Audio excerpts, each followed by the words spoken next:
The reason it's called bow tie, in case you're not aware, is the diagrams look like a bow tie. They are graphical, and they show you, or they depict cause to effect, or threat to impact. So on the left side are all the different threats that could lead to what is called a top event. The top event is the hazard. It's the what could go wrong. In particular, in the case of cyber, it's what could go wrong with the control system.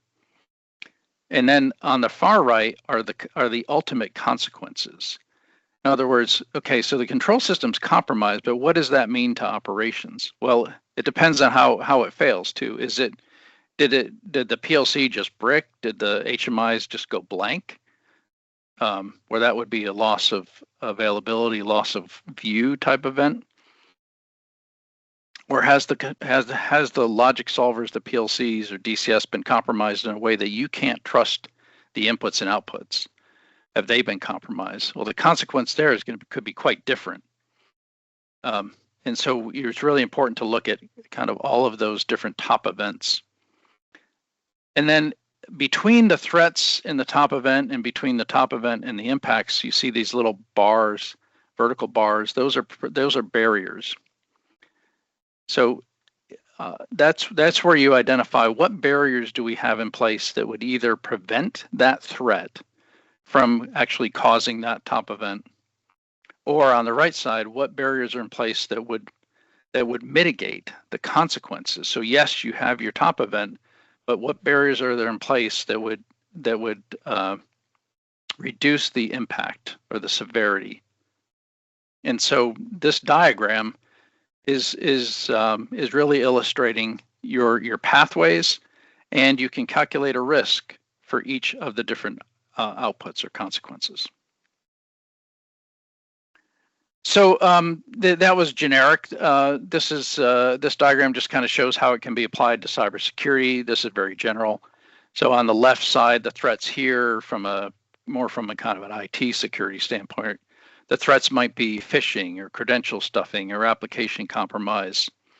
And then you have preventative barriers, things like multi-factor authentication and security hardening and awareness, education, and training. You can also look at this diagram, says kind of the left side is before the top event and the right side is after. So in this case, the top event is unauthorized access to sensitive data.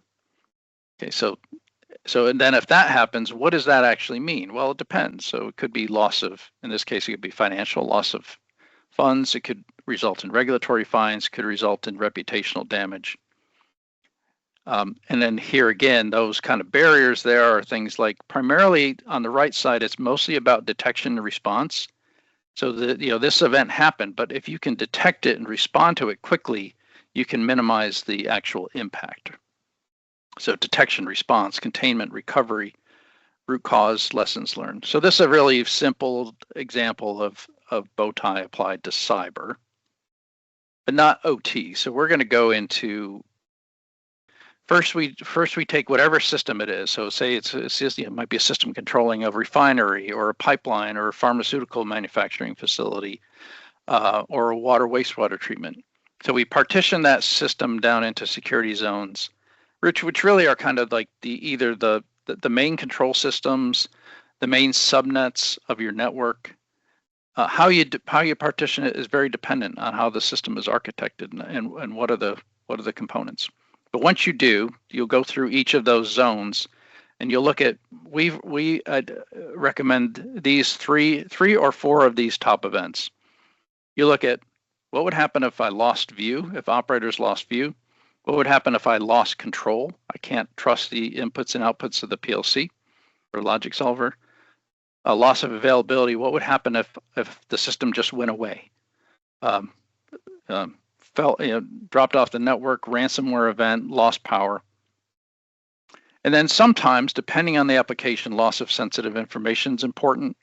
That would be loss of confidential or sensitive information like recipes and batch information and things that might be considered IP by the company. And then you just go through a bow tie for each scenario.